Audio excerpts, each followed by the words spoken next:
நாங்கள் உண்மையிலேயே மத சார்பினை நாங்கள் கடைபிடிக்கிறோம். எங்களுடைய அருமைக்குரிய தலைவர் நரேந்திர மோடி அவர்கள் நேற்று சர்ச்சில் போய் 2 மணி நேரம் இருந்து பிரேயர் பண்ணியிருக்கிறார். நீங்கள் ஒரு தீபாவளிக்கு வாழ்த்து சொல்ல முடியுமா? தைரியம் இருக்கிறதா உங்களுக்கு? உங்களுக்கு தைரியம் இருந்தால் நாளைக்கே பத்திரிகை கூப்பிட்டு நானும் தீபாவளிக்கு வாழ்த்து சொல்லுவேன் என்று சொல்லக்கூடிய தைரியம் முதலமைச்சருக்கு அவர்களுக்கு இருக்கிறதா? முந்திரி திராட்சை முழுசா இருக்கு. ஆச்சி பாயாசம் மிக்ஸ், 1 வாங்கினால் 1 இலவசம். பூரணச்சந்திரன், திருப்பரங்குன்றத்திலே ஒரு பூரணச்சந்திரன் அமாவாசை தினத்தன்று தன்னுடைய உடலில் பெட்ரோலை ஊற்றி கொண்டு தன்னுடைய உடலை மாய்த்து கொண்டான். என்ன காரணம் என்று உங்களுக்கு எல்லாம் தெரியும். திருவண்ணாமலையில் தீபம் ஏற்றப்படுகிறது. அந்த பூரணச்சந்திரன் திமுக குடும்பத்தை சேர்ந்தவர்.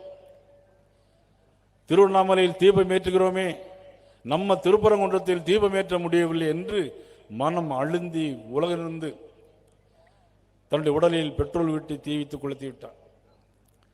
எந்த இடத்துல தெரியுமா? திருப்பரங்குன்றத்தில் கோயில் கிட்ட போனா புனிதம் கெட்டுவிடும் எண்ணி பெரியார், கடவுள் மறுப்பு கொள்கிற பெரியார் சிலைக்கு முன்னாலே போய் பண்ணான். இந்த நாடு பார்த்து கொண்டிருக்கிறது. அன்னைக்கு நீதிபதி சாமிநாதன் அவர்கள் அந்த தீர்ப்பிலே ஒரு கமிஷனர் 10 பேர் போய் தீபம் ஏற்றினால் போதும் என்று சொன்னார். 10 பேர் போய் ஏற்றி இருந்தால் ஒரு பிரச்சனை வந்திருக்காது. யாரும் அதை கேட்டிருக்கவும் மாட்டோம். பூரணச்சந்திரன் இறந்திருக்கவும் மாட்டான். ஆனால் அதையெல்லாம் விடுத்துட்டு திருநெல்வேலியில் போய் கிறிஸ்துமஸ் விழா, மத சார்பின்மை அப்படின்னு சொல்றார். எது மத சார்பின்மை? நான் ஏற்கனவே நேற்று பேசினேன். நான் ஜெருசலம் போயிருக்கிறேன், பெத்லகேம் போயிருக்கிறேன். பாதி பேர் என்னன்னே தெரிந்திருக்காது. எப்படி இருந்தாலும் இன்னும் சொல்ல போன மெக்காவு பக்கத்தில் இருக்க ஜித்தா வரைக்கும் நான் போயிருக்கிறேன். ஆனால் நாங்கள் உண்மையிலேயே மத சார்பினை நாங்கள் கடைபிடிக்கிறோம். நீங்கள் கடைபிடிக்கிறீர்களா? கிறிஸ்துமஸ் வாழ்த்துக்களை நாங்களும் சொல்லியிருக்கிறோம்.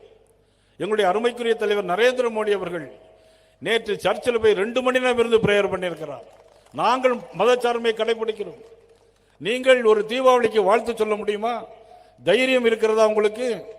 உங்களுக்கு தைரியம் இருந்தால் நாளைக்கே பத்திரிகை கூப்பிட்டு நானும் தீபாவளிக்கு வாழ்த்து சொல்லுவேன் என்று சொல்லக்கூடிய தைரியம் முதலமைச்சருக்கு அவர்களுக்கு இருக்கிறதா? இல்லை. எந்த திட்டத்தை எடுத்தாலும் எதிர்ப்பது, எதற்கெடுத்தாலும் உச்ச நீதிமன்றம் போவது. நீதிமன்றம் சரியாக இருந்தால்தான், நீதிமன்றமும் நிர்வாகமும் இரண்டும் இணைந்து பணியாற்றினால்தான் ஒரு நாட்டில் நல்லது நடக்க முடியும். எப்படி ஒரு மாநில அரசாங்கம் மத்திய அரசாங்கம் சேர்ந்து இருந்தால் ஒரு டபுள் இன்ஜின் சர்க்கார், அது நல்ல முறையில் நடைபெறும், மக்களுக்காக திட்டங்களை கொண்டு வர முடியும். இங்கு எந்த திட்டங்களையும் பற்றி கவலை இல்லை. ஒரே திட்டம், தன்னுடைய மகன் துணை முதலமைச்சர் உதயநிதி ஸ்டாலின் அவர்களை எப்படியாவது முதலமைச்சராக வேண்டும். அதற்காக ஒரு கூட்டணியை இறுக்கி பிடித்துக் கொண்டிருக்கிறார்.